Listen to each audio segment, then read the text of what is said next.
আসসালামু খুবই দুঃখজনক একটা ঘটনা। আমরা আজকে পুরা বাড়িতে গত সোমবারে, আজকে সোমবার 7 দিন হয়েছে। এই বাড়ি দেখেন পুরা গেছে একবারে। ওনারা খোলা আকাশে নিয়ে বসবাস করতেছে। আমি কথা বলবো। আসসালামু আলাইকুম। জাহিদ এদিকে নিয়ে এসো। এই যে ছোট্ট বাচ্চা দেখতেছে, ছোট্ট বাচ্চা এবং উনি সহকারে এই তিনজনই ওনারা এই পরিবারে থাকে। ওনাদের উপার্জনের একটা দোকান ছিল, দোকানও মানে হয়ে গেছে, পুড়ে গেছে। এবং এখানে যে খোলা আকাশ দেখতেছেন, এটা পুরা অনেকবারে নিচে। মানে আপনাদের কি বলেন, আপনাদের কথা একটু শুনি, আপনি বলেন। ঠিক আছে,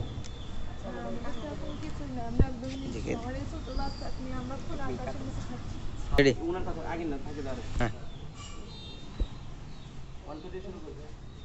তুমি বলো, তুমি। আসসালামু আলাইকুম। আমরা আছি এক পুরা বাড়িতে, আমি ওনার সাথে কথা বলবো। 7 দিন আগে এই বাড়ি পুড়ে গেছে, ওনাদের দোকান ছিল, সব কিছু নিঃস্ব হয়ে গেছে একবারে। আমি ওনার সাথে কথা বলবো। যাই দিই ধরো। আসসালামু আলাইকুম, বলেন। 10 মিনিটের জন্য বাইরে গেছিলাম। জি, 7 তারিখে সোমবারে। জি, এসে দেখি যে ঘরে আগুন ধরে গেছে, মানে পরনের যেটা ছিল ওইটাই শুধু আছে, আর কিছুই নাই। আমার এই ছোট বাচ্চাকে বাড়ি খোলা আকাশে নিচে ছোট বাচ্চা বাড়ি থাকতে চায় না, অনেক কান্নাকাটি করে দাও আমার ঘর দাও। কিন্তু ভাই আমার তো চুল পরিমাণও কোনো কিছু ঘর থেকে বের করতে পারি না। আমার একটা টাকাও নাই, ঘর যা দূরের কথা। আমি যে 1 গ্লাস পানি খাবো সেই গ্লাসটাও আমার নাই। আসলে সব পড়ে গেছে। একটা মানুষের যাই থাকে, সম্বল যাই থাকে, সম্বল একবারে সম্বলহীন হয়ে গেছে, পুড়ে গেছে। মানে সার্কিটে আগুন লেগে পুড়ে গেছে। এখন আপনি কিছু বলেন, আপনার বাড়ি যে পুড়ে গেছে, আপনার ব্যবসা ছিল, দোকান ছিল, আপনি তো কিভাবে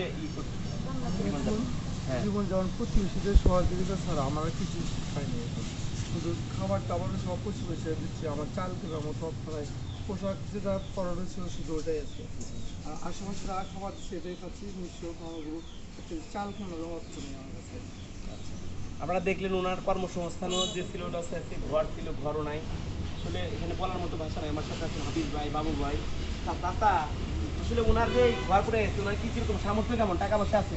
সমর্থন কিছুই নাই, সব টাকা পয়সা সব শেষ। হ্যাঁ, আচ্ছা, খালি পরনের একটা কাপড় ছিল। চাচি আপনি বলেন ওনার কি অবস্থা এখন আছে? ওদের এখন দুর্ঘটনা, মানে ওদের খোলা আকাশে নিচে বাচ্চা কান্না করে, থাকতে চায় না।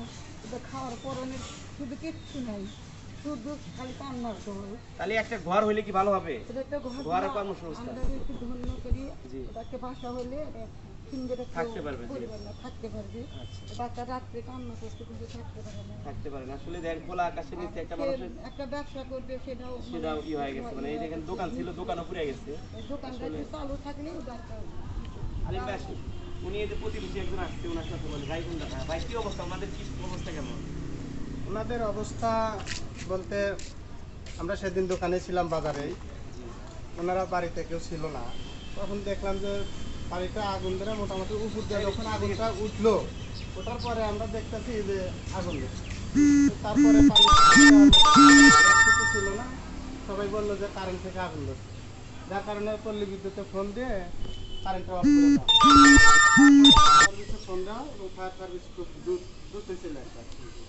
আসার পরেই আগুনও বেশিক্ষণ ধরে নাই, 5-7 মিনিটের ভিতরে মনে হয় যে এই ঘর মোটামুটি ওই ঘর পুরা আমাদের মার্কেটে যখন ধরছে তখন হলো ফায়ার সার্ভিস চলে আসে। তারপরে হ্যাঁ, এর ভিতরে এদের শুধু পরনের কাপড় বাদ দেয়, এদের ঘরের ভিতরে আর কিছু নাই। এই হলো অবস্থা। আচ্ছা, আমাদের সাথে আমাদের হাবিব ভাই এবং বাবু ভাই দুজনই আমার সহযোগিতা আছে। হাবিব ভাই কিছু কথা বলেন আসলে এই পরিবারের জন্য। আসলে এখানে বলার ভাষা নেই। আমরা দেখতে পাচ্ছি সচক্ষে যে একটা মানুষ পুড়ে গেলে আসলে তার কিছুই থাকে না, পুরো পরিবারটা আসলে নিঃস্ব। আপনারা যারা আছেন শুভাকাঙ্ক্ষী ভাই বোনেরা, প্রত্যেকে এই নিঃস্ব পরিবারের জন্য যার যার অবস্থান থেকে দান করবেন, সহযোগিতার হাত বাড়িয়ে দেবেন। বাবু ভাই কিছু বলবেন? দয়া করে আপনারা সবাই সহযোগিতার হাত বাড়িয়ে দিবেন।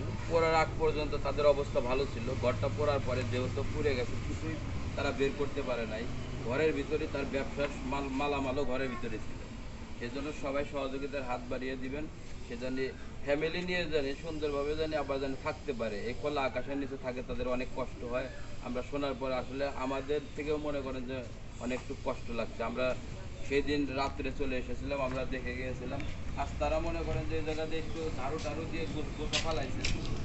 ওই অবস্থাটা দেখলে পারে আপনারা আরও অন্যরকম একটা ছবিতে থাকবে ওই অবস্থা। তো ইনশাল্লাহ যার যার অবস্থান থেকে সহযোগিতার হাত বাড়িয়ে দেবে। ঠিক আছে, আসলে আমরা কিছু না, আমরা মাধ্যম, আমরা চেষ্টা করতেছি ইনশাল্লাহ। আসলে আমরা আপনাদের থেকে বুঝছেন, আমাদের থেকে আপনার চেষ্টা করবো। আর আমি বিশেষভাবে প্রবাসী শুভাকাঙ্ক্ষী বা আমার ফেসবুক শুভাকাঙ্ক্ষী যারা যারা আছেন, যে যার অবস্থান থেকে মানে করজোড়ে অনুরোধ করতেছি এই পরিবারের জন্য। আমরা আসলে তুলে ধরার চেষ্টা করি, আমরা তো আসলে কিছু না। আপনারা যারা আমাদের পাঁচ পিছন থেকে রেমিডিয়াল যোদ্ধারা সহযোগিতা করেন, তাদের প্রতি আমার করজোড়ে অনুরোধ। এখানে দেখেন খোলা আকাশে নিচে ওনারা বসবাস করে, ছোট্ট বাচ্চা নিয়ে। এই ভাই যে কর্মটা করতো, কর্মটাও শেষ হয়ে গেছে, ওনার একটু কর্মসংস্থানের ব্যবস্থা নাই। এখন আমরা চাইতেছি ওনাদের একটা এখানে থাকার মতো একটা পরিস্থিতি থাকতে পারে জানি। আমরা চেষ্টা করবো আমাদের থেকে। ভালো থাকেন ইনশাল্লাহ, সবাই ভালো থাকেন, সবার জন্য দোয়া এবং ভালোবাসা রইল। আসসালামু আলাইকুম ওয়া রাহমাতুল্লাহ।